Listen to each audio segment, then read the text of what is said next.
So what am I doing today? It's Friday, so I'm going to be doing some dyeing. I did some dyeing yesterday for a lovely rainbow pastel bat. I was going to do unicorn, but I ended up going against it.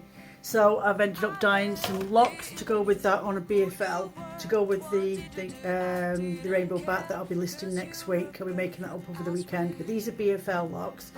So I'm still going to pimp these up and separate all the locks from each other, and then I'll be listing them as well. What else have I done yesterday? I did some BFL, no, not BFL, Teeswater and Wensleydale locks. They're these gorgeous brown, the light's a bit look sharp here, but there's some gorgeous browns in there, there's teal in there, there's moss green, hint of lichens and ginger. It's given those goldy colours in there as well, a bit of cream in that. So yeah, I've done that'll be a mixed blend.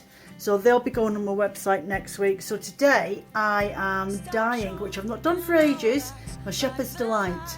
So I usually do that in really deep purple tones. 2 tones of purple with a little hint of a deep blue, just to break up the like the sky turning from evening into night. And then I add in some orangey colours and some neon pink and some plum, just to give the different tones and hints of yellow. So I'm going to do this with some neon dyes today as well. So I've got bubblegum pink, they're already here, I just need to add in the water. They're sat there in the warm liquid so they can dissolve. So they're already done. Yes, I have my face mask on and all the windows are open, even though it's freezing outside today. So I have got from Siobhan Crafts Kaleidoscope Dyes, I'm using her neon range. So I've got Hubba Bubba, and I've got Foxy, and I've used Neon Lemon with the Blue Jay from the blue, and the electric purple, which actually breaks, which I don't mind doing that, hence the reason why I always do another purple. So I'll have to go and rummage through my other dyes and look for a deep violet so I can add that in there. And then later on when I'm blending the bat, which I'll do another video of me doing that, I will be adding in other tones in there from what I've already got pre-dyed and from mixed blends that I buy in and add in, as you know. And I will probably do some locks to match that. I've actually got some BFL sat over there now waiting to get dyed, so I may just use the last of these colours in the bottoms of my jars once they'll get filled up to there. And then I'll use down to about a quarter, and then I'll use the leftover of those with my locks. And that means I don't waste anything then, and there should be enough dye there for them to get completely saturated. The thing with these dark, bright, vivid pigments, especially with the fluorescent ones, sometimes it can take a little bit longer to soak into your fibres. There's only so much your fibre wants to take anyway of a dye stock, so you sometimes get left over no matter how much you try. So usually what I do when I've got my pan is full of dye stocks and it's not quite completely saturated away, I've not got what I would call a clear liquid, I will add in my nylon fibres. So like if I've got any faux cashmere or trilobal, or you could call it Firestar. I'm trying to think of other fibres that I would normally add in there just to soak up those. Because you know, when you're trying to think of things, you've got it all prepared before you turn that camera on. And the minute you turn the camera on, you've completely forgotten your train of thought. So like faux cashmere, nylon, denier that you can actually get from suppliers as well, which obviously is a man-made fibre. You may be able to put tencel in there, but sometimes I find if I just stick in a couple of blobs of fluffy neps, some nice fluffy neps, hold on, like these. I get this big bag from Adelaide Walker and it's only about £1.50 for 100 grams or something like that. So these really fluffy neps, these ones are squishy and they will catch in with your wool. So what I do is I always have my bag out so it can soak up any leftover dye, especially if I'm doing a theme of colours. And then I've got a sweetie jar that I'll put all of them in together. Once they've all been washed and dried, I'll put all the colours in together that look similar to each other on the same sort of colour wavelength. There's another word for it, but my brain's not thinking right. So I'll put them all into a big jar and fluff them all together, and then I'll use them when I'm doing blending. So it's one way of saturating up your dye stock in your tray. So I'm just going to do this boring thing. I usually listen to my music when I'm doing this. So I am going to film this, fast forward it and stick some music on. It's a bit of a boring process, but it's what I do. And some people have asked me if I can just show what I do to prepare things. So that's what I'll do. And you'll see me do my dyeing and the bits and pieces that I'll dye to complement the whole lot together out of what I add into my bats. So enjoy, hit that thumbs up. Even if you just watched it, you don't have to leave any comments if you don't feel like it.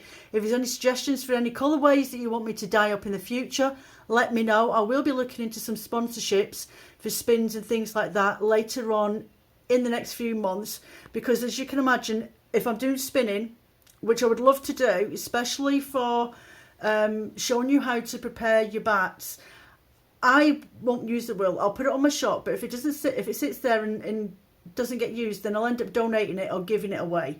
And I would really appreciate somebody loving the stuff that I make and create, instead of it just sitting on a shelf. And it's money to me at the end of the day. It's stock I could have used and blended up. But anyway, on another note, enjoy your video. I hope you find it useful.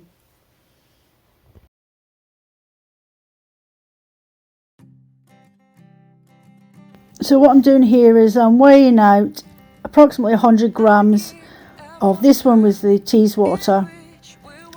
I think I did about three bundles of those, and they go straight into the water that's sat there, lukewarm water, to soak away, just to get away any residue that could be left in there from processing. You'll find that the water is always a little bit cloudy once you've given your wool a good soak. And that is merino that I'm putting in there as well. And just push them all down, let the water completely saturate.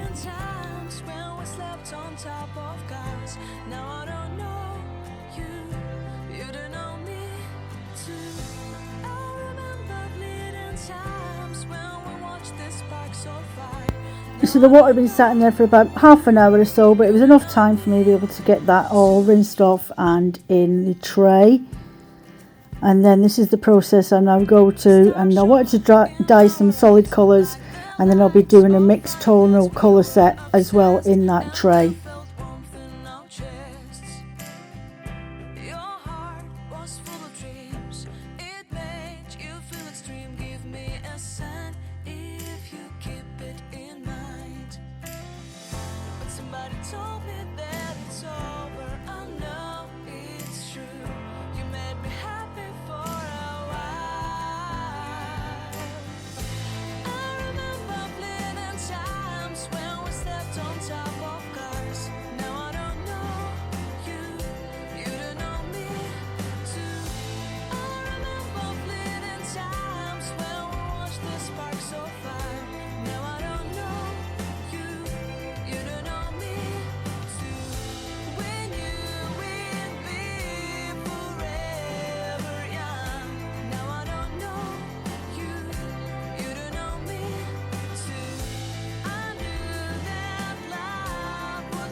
Smiled at me.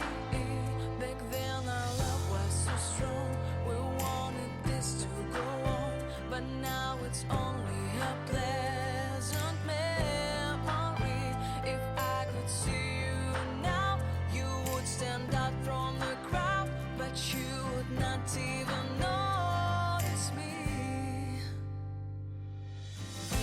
I remember fleeting times when we slept on top of. Okay, so that was the violet that I dyed on there, and I added in some plum onto it. No, it wasn't plum, it was Cabernet Dharma dye, just to add in some extra tones. And I'm just adding in the electric purple dye from Siobhan Crafts.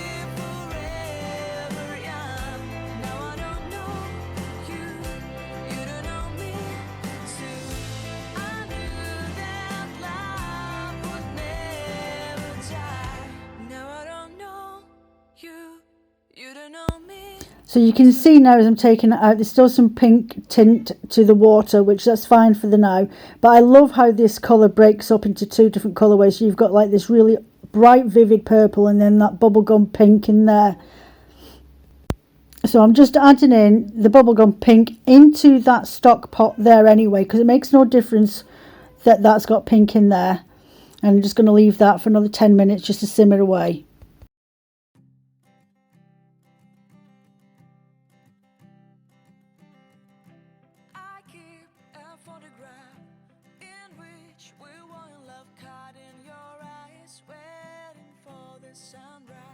So you can see there's still stock left in the bottom of that pot, so to try and saturate some of that even more, I'm going to leave in that was sea cell fibres that I actually put in there that I'd been soaking.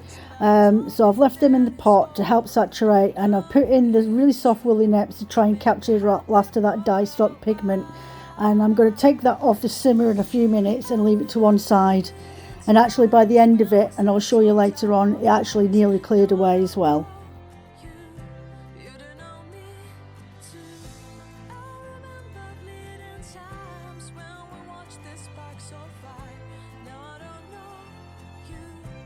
So I'm just laying out the teas water here and adding a little bit of citric acid to that and a blob of water just to soak in. I mean, it's already been pre-soaked anyway, but this just give it a base. So when I put these dyes on here now, everything will be able to just start to blend in together instead of just sitting on a dry wool, even though it is damp, but it wasn't quite wet enough.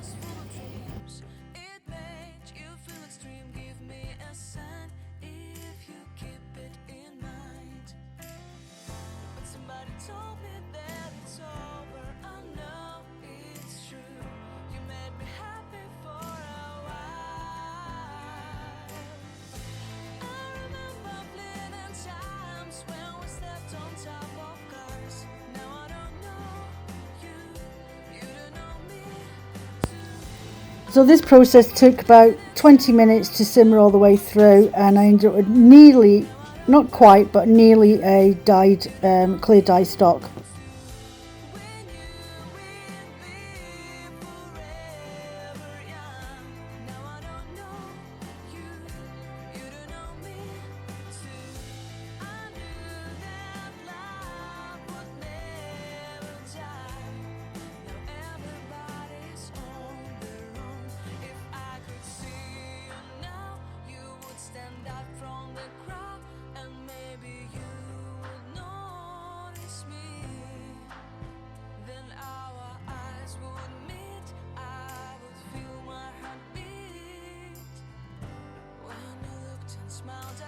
So on this I'm just doing the dye, the same colour dyes as what I used on the rovings, and this is on a BFL, and that's a first cut locks as well, though it will come out quite a muted tones as it always happens with the BFL. You always get more of a pastel shades than you do strong bold colours.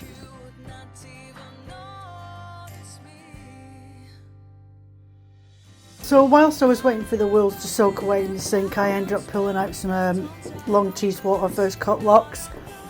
So not only have I done the same colourway on the BFL locks, which I showed a picture of, I also have done them on these gorgeous teas water locks. They're so lovely. They've hardly got any lanolin on them when I'm washing them, and I literally only need to wash them once, then rinse them, and it's just dust dirt that comes out of them. So it's always really quick for me to be able to get them processed and ready to take out and then dye off, and then they'll dry.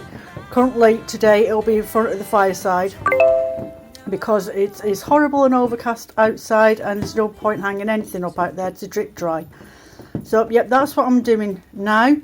But yeah, that's my working morning. The little nets that I did earlier on, they're all sat there. The water was practically clear. Well, as clear as it's going to be, with a neon dye stock, but that's them ready. They're just waiting to get rinsed.